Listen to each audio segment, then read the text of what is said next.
حضرت علی نے مکان نہیں بنایا ساری زندگی، مکان نہیں بنایا، کوئی کاروبار نہیں کیا ساری۔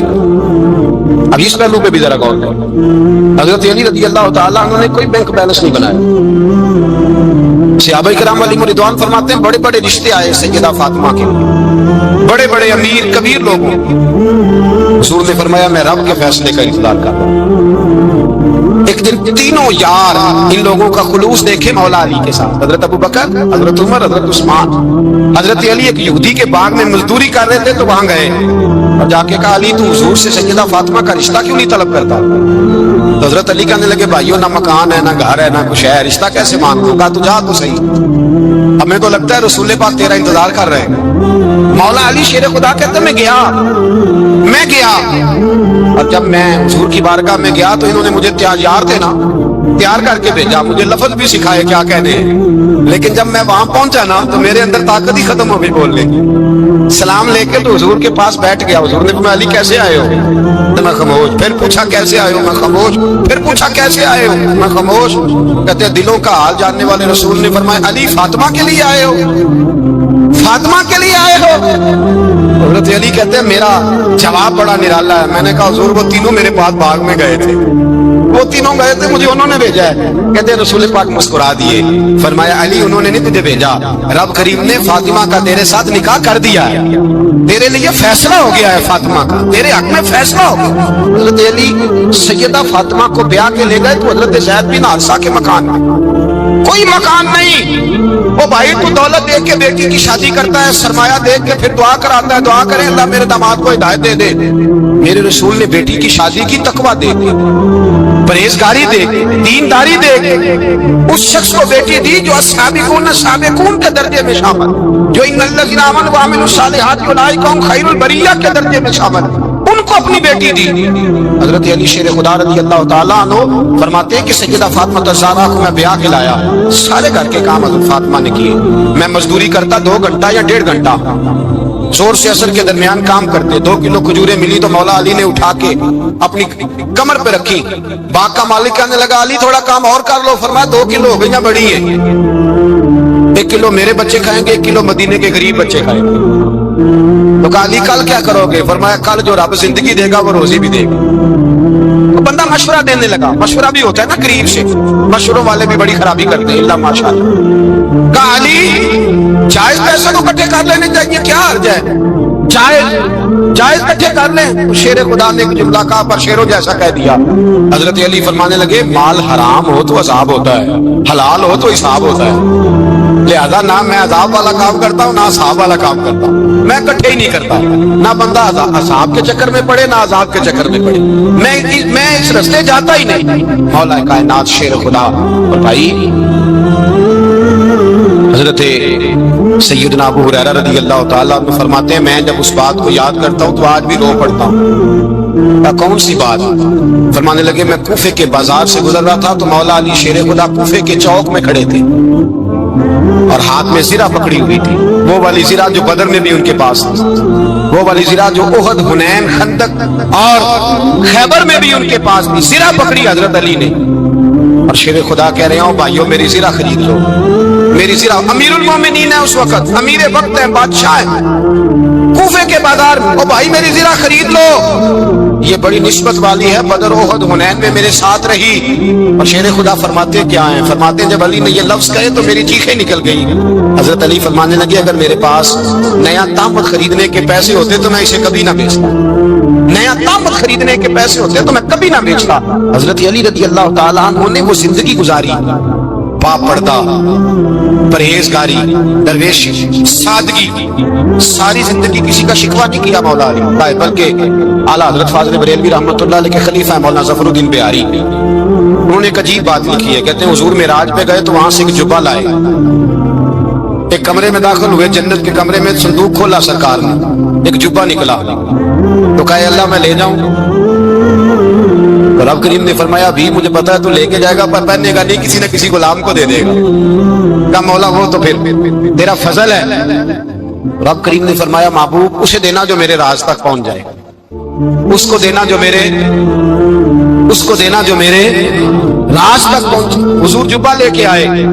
علامہ بہاری علیہ رحمہ لکھتے ہیں کہ نبی پاک صلی اللہ علیہ وسلم نے حضرت ابوبکر صدیق کو بلایا, فرمایا جبہ بڑی برکت والا ہے, اسے پہن کر بڑی برکت ملے گی. اگر میں تجھے دے دوں, یہ جبہ اگر تجھے دے دوں تو کیا کرے گا؟ حضرت ابوبکر کہنے لگے حضور ساری دنیا میں سچ پھیلا دوں. حضور نے فرمایا نہیں, تو اللہ کے راز تک نہیں پہنچا. حضرت عمر کو بلایا, کہا فاروق اعظم اگر آپ کو دے دوں تو کہا حضور عدل سے بھر دوں گا ساری کائنات. فرمایا بات تیری ٹھیک ہے پر راز الہی تک نہیں پہنچا. عثمان اگر تمہیں دوں تو جناب عثمان غنی رضی اللہ تعالیٰ عنہ عرض کرنے لگے حضور اگر مجھے ملا تو میں حیا کی چھاؤں کر دوں گا, ہر جوان ہر بچی کے لیے حیا کے فیصلے کروں گا اللہ تعالیٰ کی دی ہوئی طاقت سے. حضور نے فرمایا بات تیری بڑی خوب ہے پر تو مراد تک نہیں پہنچا. میرے رسول نے مولا علی کو بلایا, پاس بٹھایا, فرمایا علی اگر یہ جبہ تجھے دوں تو کیا کرے گا؟ حضرت علی نے آنکھ کھول کے حضور کا چہرہ دیکھا, عرض کرنے لگے محبوبہ اگر مجھے مل گیا تو میں اللہ کی مخلوق کی پردہ پوشی کروں گا, میں رب کی مخلوق کی میں پردے ڈالوں گا مخلوق کے عیبوں پر, میں چھپاؤں گا اس جبے کی برکت سے. حضور کی آنکھوں میں آنسو آئے, فرمایا تو رب کے راز تک پہنچا ہے, جبہ تیرا ہی بنتا ہے, تو پہنچا ہے اللہ کے راز تک میرے حبیب. حضرت علی المرتضیٰ فرماتے ہیں سیدہ فاطمہ نے کبھی مجھے کوئی کچھ کہا ہی نہیں, کبھی فرمائش ہی نہیں کی. ایک دن بیمار ہو گئی تو کہنے لگی, میں قریب بیٹھا تو میں نے کہا فاطمہ زندگی میں تو نے کبھی کچھ نہیں مانگا, اور عزت والے باپ کی عزت والی بیٹی, میرا دل کرتا ہے کوئی فرمائش تو کر دو. تو حضرت فاطمہ کہنے لگی علی اگر ایک انار مل جائے نا, اگر ایک میرا دل کر رہا ہے اگر ایک انار مل جائے, ایک انار مل جائے تو طبیعت چاہ رہی ہے انار کھانے کو. مولا علی شیر خدا فرماتے میں گیا ایک انار خریدا بازار سے, 1 دینار تھا میری جیب میں. انار خرید کے جب واپس پلٹا نا تو کہتے ایک بوڑھا شخص, ہونٹوں پہ کمزوری, آپ فرماتے ہیں میرے باپ دادا کی عمر کا, لڑکھڑاتے اس کے ہاتھ اور کہنے لگا علی میں بھوکا ہوں کئی دنوں کا. حضرت علی فرماتے ہیں میرے پاس وہ 1 ہی دینار تھا جس کا انار آ گیا. کہتے میں نے اسی وقت وہ انار نکالا, اس شخص کے ہاتھ میں رکھا, بوجھل قدموں سے جب میں اندر داخل ہوا نا تو پاک رسول کی پاک بیٹی, عزت والے نبی کی عزت والی بیٹی, صبر والے محبوب کی صبر والی بیٹی. کہتے ہیں جب میں نے اپنا قدم اندر رکھا دروازے کے تو فاطمہ نے میرا اترا ہوا چہرہ دیکھا تو کہنے لگی علی پیسے اللہ کے راستے میں دے رہے ہو, خیرات کر رہے ہو؟ حضرت شیر خدا رضی اللہ تعالیٰ عنہ فرماتے ہیں میں فاطمہ کی طرف دیکھا تو میں حیران ہو گیا. میں نے کہا فاطمہ تجھے؟ کہنے لگی مجھے یقین ہے آپ انار لینے گئے تھے, آپ نے خرید بھی لیا تھا, اور مجھے پتا ہے علی میرے ساتھ بے وفائی ہو ہی نہیں سکتی, یہ کسی سوالی نے مانگ لیا ہوگا. علی آ جا, مجھے انار کھانے سے وہ سکون نہیں ملا جو تو اللہ کے راستے میں دے آیا ہے تو سکون ملا ہے, کھانے سے نہیں ملا جو تیرے دینے سے ملا ہے. مولا علی کہتے صبر کر کے میاں بیوی بیٹھ گئے تو دروازے پہ دستک ہوئی. کہتا میں اٹھ کے دروازے پہ گیا تو حضرت سلمان فارسی دروازے پہ کھڑے تھے. انہوں نے نا 9 انار مجھے دیے, کہنے لگے نبی پاک نے بھیجے ہیں, یہ 9 انار ہے نبی پاک نے بھیجے ہیں. تو حضرت علی شیر خدا فرمانے لگے ہمارے نہیں کسی اور کے ہیں, ہمارے نہیں کسی پڑوسی کے ہیں, دائیں بائیں دیکھ رہے. کہنے لگے نہیں تمہارے ہی ہیں. فرمانے لگے نہیں میرے ہوتے تو 10 ہوتے, اس لیے کہ اللہ فرماتا ہے من جاء بالحسنۃ فلہ عشر امثالھا, تم ایک نیکی کرو گے میں 10 کا اجر عطا کروں گا. فرمایا میرے ہوتے تو 10 پورے ہوتے, اللہ رسول نے بھیجے, اور میرا یقین کمزور ہو سکتا ہے, میرے ہوتے تو 10 ہوتے, یہ 9 ہے. حضرت سلمان فارسی نے جیب میں ہاتھ ڈالا, 10واں بھی نکالا, کہا علی تیرے 10 ہی تھے, میں تو تیرا امتحان لے رہا تھا. 10 ہی تھے تیرے. یقین کی دولت زنجیریں کاٹ دیتی, یقین کی دولت انسان کو نواز دیتی. جب تو لڑکھڑاتا ہوا آیا ہے, میرے نبی پاک نے فرمایا یوں نہ کہا کر کے یا اللہ چاہے تو دے چاہے تو نہ دے, جب مالک سے مانگ تو کہا کر یا اللہ تجھی سے مانگنا ہے, میں لے کے اٹھوں گا, تو مجھے دے گا. فرمایا جتنا تیرا یقین کامل ہوگا اتنا ہی اللہ تجھے جھولی بھر کے عطا فرمائے گا. کمزور سا مسلمان, لڑکھڑاتا سا مسلمان دیکھتا ہوں کرتا ہوں. اور یہ بھی نہ دیکھا کریں بھائی, ایمان یقین کو استقامت کے درجے پہ لیں, یہ نہ دیکھا کریں کہ وہ کیسے دے گا. وہ کسی وسیلے کا محتاج نہیں ہے, وسیلے کو پسند کرتا ہے, پر وسیلے کا محتاج وہ بغیر وسیلے کے بھی دے دیتا ہے. ہر آدمی ماں باپ کے ذریعے پیدا ہوتا ہے, اگر پیدا کرنا چاہے تو جناب عیسیٰ کو بغیر باپ کے پیدا کر دیتا ہے, اگر پیدا کرنا چاہے تو حضرت آدم کو بغیر ماں اور باپ کے پیدا کر دیتا ہے. جب یقین رکھیں, یقین قرآن مجید پڑھیے, حضرت موسیٰ علیہ السلام فرعون کے دربار میں کھڑے ہیں, چاروں جانب دشمن ہی دشمن ہے. جادوگر آ گئے, انہوں نے سانپ چھوڑے, حضرت موسیٰ کے ہاتھ میں ڈنڈا تھا. حضرت موسیٰ کہتے ہیں یا اللہ کیا کروں, تو اللہ تعالیٰ نے فرمایا اپنا عصا پھینک دو. کہنا چاہیے تھا نا کہ یا اللہ ایک ہی تو شہ اتنے سانپ ہے, بچانے کے لیے ڈنڈا ہے وہ پھینک دوں. ڈنڈا پھینکا جاتا ہے, سانپ کو دیکھ کر کے قابو کیا جاتا ہے. یہ میرا اور آپ کا ذوق ہے نا, لیکن انبیاء کرام کا انداز ملاحظہ کیجئے میرے عزیزو. اللہ فرماتے ہیں ڈنڈا, اے موسیٰ ڈال دے اپنا عصا. پہلے نہیں فرمایا کہ سانپ بن جائے گا, فرمایا بس تو ڈال دے. میں اور آپ ہوتے ہیں تو سانپ سامنے ہے, ڈنڈا ہاتھ میں ہے, ہم کہیں گے عجیب بات ہے, یہی تو دفاع کی چیز ہے, اسی کو ڈال دوں تو بچوں گا کیسے؟ کہا ڈال دو. تو حضرت موسیٰ نے ڈال دیا. کہا میرے رب کا حکم ہے تو میرے لیے بہتر ہی ہوگا. اللہ فرماتے ہیں جب موسیٰ نے ڈالا تو میں نے اس ڈنڈے کو, اس عصا کو اژدہا بنا دیا. اب کبھی عصا بھی اژدہا بنے, کبھی چھڑی بھی بہت بڑا اژدہا بنی ہے, لیکن قرآن کہتا ہے جناب موسیٰ نے ڈالا تو اللہ نے اژدہا. بلکہ اس سے پیچھے چلیے, عورتیں کمزور یقین کی ہوتی ہیں نا. جناب موسیٰ پیدا ہوئے تو اللہ فرماتے ہیں میں نے موسیٰ کی ماں کے دل میں بات ڈالی, ماں کے دل میں صندوق میں ڈال کے تو اس کو دریا میں بہا دے. اور بھائی صندوق میں کہہ سکتے ہیں نا آکسیجن کیسے جائے گی, اور دریا میں بچے بچنے کے لیے ڈالے جاتے ہیں کہ ڈوبنے کے لیے ڈالے جاتے ہیں. ماں کے دل میں یقین کمزور نہیں تھا ماں کا. انبیاء کے ماں باپ موحد ہوتے ہیں, دین کو ماننے والے. ماں کے دل میں اللہ نے بات, اللہ قرآن میں کہتے میں نے وحی کی, میں نے القاء کیا, میں نے بات ڈالی. حضرت موسیٰ کی ماں کہتی ہے میں نے ڈال کے نا سمندر میں بیٹا, میں نے سمندر میں بیٹا ڈال کے صندوق میں بند کر کے رب کے حوالے کیا. آپ فرماتے ہیں میرے مالک کا بھروسہ کیا تو پھر میرے مالک کا کام دیکھو, کمال دیکھو. میں نے دریا میں ڈالا, اللہ نے فرعون کے گھر میں میرے بیٹے کی پرورش کرا دی. یہ یقین کہ حضرت موسیٰ کے پاس قوم آئی, قرآن پڑھیے, کہ جناب پانی چاہیے. وَإِذِ اسْتَسْقَىٰ مُوسَىٰ لِقَوْمِهِ, موسیٰ نے اپنی قوم کے لیے پانی مانگا. ہم نے کہا فَانْفَجَرَتْ مِنْهُ اثْنَتَا عَشَرَةَ عَيْنًا, اپنا ڈنڈا پتھر پہ مارو. عقل والا آدمی ہوتا تو اڑ جاتا, کہتا یا اللہ پتھروں سے بھی کبھی پانی نکلا ہے. اضرب بعصاک الحجر, مارو پتھر پہ ڈنڈا. اللہ کے نبی نے منٹ نہیں لگایا, ٹھا کر کے ڈنڈا لگایا. فَانْفَجَرَتْ مِنْهُ اثْنَتَا عَشَرَةَ عَيْنًا. اللہ فرماتے ہیں جناب موسیٰ نے ایک عصا مارا, میں نے 12 چشمے جاری کر دیے. تو لے تو اللہ کرتا ہے, اللہ کہتا ہے پڑھ نماز روزی دوں گا, کہتا ہے سوچتا ہوں. اللہ فرماتا ہے آجا مسجد میں تیرا ہو جاؤں گا, کہتا ہے دیکھتا ہوں. رب فرماتا ہے تو میرے محبوب کی غلامی کر, میں تجھے محبوب بنا لوں گا. تو کہتا ہے تھوڑا بڑا ہو کے داڑھی رکھنی ہے, ابھی سیانا ہو کے میں ذرا سرٹیفکیٹ لے لوں اسرائیل سے کہ کتنے سالوں کے بعد آئیں گے, پھر شروع کروں گا. پروگرام بنا رہا ہے, ابھی تو ارادے میں ہے. اللہ کے پیغمبر کا ڈنڈا, اور اس سے زیادہ آگے بات ہو گئی. پیچھے فوج لگی ہوئی ہے فرعون کی, مجمع ہے, ہزاروں لاکھوں کا لشکر لے کے, تلواریں نیزے, فرعون پیچھے, آگے دریا آ گیا. حضرت موسیٰ علیہ السلام کھڑے ہیں, اب کدھر جائیں؟ اللہ پاک نے فرمایا مارو ڈنڈا. کہاں؟ پانی پہ ڈنڈا مارو. اب حضرت موسیٰ علیہ السلام پانی پہ ڈنڈا مارے تو پانی ابھرے گا, اس سے زیادہ کیا ہوگا؟ پہلے پتھر پہ ڈنڈا مروایا تو پانی نکلا, اب پانی پہ ڈنڈا مروایا. فَإِذْ فَرَقْنَا بِكُمُ الْبَحْرَ فَأَنْجَيْنَاكُمْ وَأَغْرَقْنَا آلَ فِرْعَوْنَ. اللہ فرماتے ہیں موسیٰ نے پانی پہ ڈنڈا مارا تو میں نے پانی میں رستے بنا دیے. ایک جگہ ڈنڈا مارا تو پانی نکل آیا, دوسری جگہ عصا مارا تو پانی خشک ہو گیا. 12 چشمے بن گئے, 12 رستے بن گئے دریا میں سے. حضرت موسیٰ علیہ السلام گزر گئے, اور اللہ فرماتے ہیں فرعون بھی آیا تو اسے میں نے غرق کر دیا, اور وہ کھڑا دیکھتا ہی رہ گیا کہ بنا کیا ہے. یہ تو بات ہے حضرت موسیٰ کی, میرے مصطفیٰ کے غلام. حضرت سعد بن ابی وقاص قادسیہ کی جنگ کے لیے نکلے, رستے میں دریائے نیل آ گیا. حضرت سیدنا سعد بن ابی وقاص اب کہاں سفر طے کر کے آئے, کہتے ہیں پتہ ہی نہیں تھا کہ دریا آ جائے گا. اب دور دور تک پل کوئی نہیں.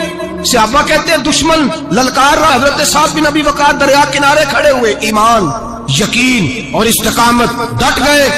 کہنے لگے او دریا, اگر تو حضرت موسیٰ کی نافرمان قوم کو رستہ دے سکتا ہے, محمد عربی کے وفادار نوکر ہیں, ہم تو رسول اللہ کے ماننے والے ہیں. دشت تو دشت ہے, دریا بھی نہ چھوڑے ہم نے, بحر ظلمات میں دوڑا دیے کھوڑے ہم نے. فرمایا چھوڑ رستہ. صحابہ کہتے ہیں اس وقت ہم نے نعرے لگائے جب دریا نے رستہ ہی چھوڑ دیا. کہتے ہیں پھر اللہ رسول پر ہم ذکر کرنے لگے, درود پڑھنے لگے, دریا سے رستے بن گئے. فرماتے ہیں 10,000 کا لشکر گزر گیا. اس پار جب گیا نا تو حضرت سعد بن ابی وقاص نے پھر مجمع پہ نظر ڈالی. فرمایا کسی کی کچھ ہے تو نہیں رہ گئی پانی میں, کوئی دریا میں چیز تو نہیں رہ گئی. ایک صحابی کہنے لگے میرا مٹی کا پیالہ رہ گیا ہے. یار ذرا دیکھیے انداز دیکھیے, مٹی کا پیالہ. او یار چھوڑ پرا, مٹی کا پیالہ کیا ہوتا ہے؟ اب تو مٹی کے پیالے کی بات کرے گا, چھوڑ دے, کیا کرتا ہے؟ اس نے کہا پیالہ میرا رہ گیا ہے. حضرت سعد بن ابی وقاص کہنے لگے کیوں ہمارا پیالہ رہ جائے, ہم رسول اللہ کے نوکر ہیں. ایمان, یقین اور استقامت کی دولت. پھر دریا کی طرف دیکھا, کہنے لگے چل یار ہمارا پیالہ بھی واپس کر دے. صحابہ کہتے ہیں دریا کی لہر آئی اور پیالہ بھی واپس کر دی. او میرے بھائی, جب ایمان کی دولت, یقین کی دولت, اعتماد کی دولت, جو بابا کہتا ہے نا کہ معاذ اللہ تعالیٰ الو کا خون لے آؤ اور شیر کی کھلڑی لے آؤ, میں کالا پیلا نیلا جادو کروں گا, اس پر لوگ دوڑ کے جاتے ہیں, 50-60 ہزار روپیہ بھی دے آتے دوڑ کے. اور اگر کہا جائے کہ مسجد آؤ 4 رکعت نماز پڑھو, حاضری دو مسجد کی, تو کہتے ہیں معرفت والے ہیں, معرفت والے نمازیں نہیں پڑھتے. وہ کون سی معرفت ہے؟ یہاں اللہ کی بارگاہ میں جھکنے کا, چونکہ یہ لیٹ ہے نا, یہ پتہ نہیں جنت میں جا کے ملے گا, کب ملے گا, معاذ اللہ. لوگ دنیا داری کے معاملے میں پس جاتے ہیں. حکمران نے وعدہ کر دیا ہے سڑکیں پکی ہو جائیں گی, خوشحالی ہو جائے گی, موجیں لگ جائیں گی, لوگ لائنوں میں کھڑے ہیں ووٹ دینے کے لیے, اور تیرے رب نے کہا ہے تو مجھ سے ڈر جا, میں تیری دنیا بھی اچھی کر دوں گا, آخرت بھی اچھی. رکھا حضرت فاطمہ کی بھی 6 اولادیں با اختلاف روایات بیان کی گئی ہیں. 3 بیٹے تھے اور 3 بیٹیاں تھیں. 3 بیٹے تھے, امام حسن, امام حسین اور امام محسن. امام محسن کا جلدی انتقال ہو گیا چھوٹی عمر میں, اس لیے زیادہ تذکرہ نہیں. باقی 2 شہزادیاں بھی ذرا جلدی رخصت ہو گئی, جناب زینب موجود رہی, کربلا تک گئی, اس لیے ان کا تذکرہ زیادہ کتابوں میں ملتا ہے. حضرت فاطمہ سب سے چھوٹی تھی, نبی پاک کے ساتھ وقت گزارا. قرآن مجید نے اس گھر کی محبت ہم پر فرض قرار دے دی. لا اسالکم علیہ اجرا الا المودۃ فی القربى, فرمایا محبوب ان سے کہہ دو کہ میں تبلیغ پر تم سے کوئی اجر نہیں مانگتا, ہاں میرے اہل بیت سے پیار کرتے رہنا, میرے گھر والوں سے پیار کرتے رہنا. اور حضور نے فرمایا الفاطمہ تو بدعۃ منی, فرمایا فاطمہ میرے جگر کا ٹکڑا ہے, جس نے میری بیٹی فاطمہ سے پیار کیا اس نے مجھ سے پیار کیا. اور یہ بخاری مسلم میں مشکات ہے, فرمایا جس نے میری بیٹی سے بغض رکھا اس نے مجھ سے بغض رکھا.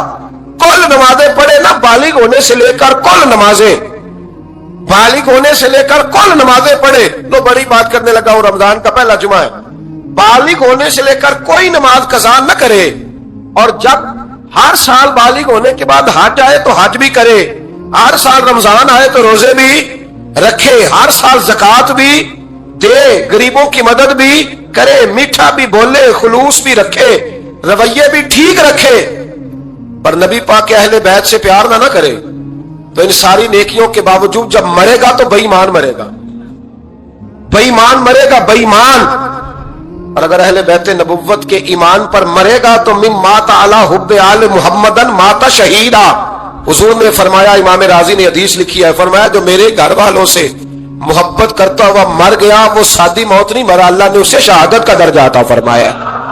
تو سب سے پہلی بات یہ کہ حضرت فاطمہ سے, نبی پاک کے اہل بیت سے پیار کرنا یہ ایمان کا حصہ ہے, یہ ضروری ہے.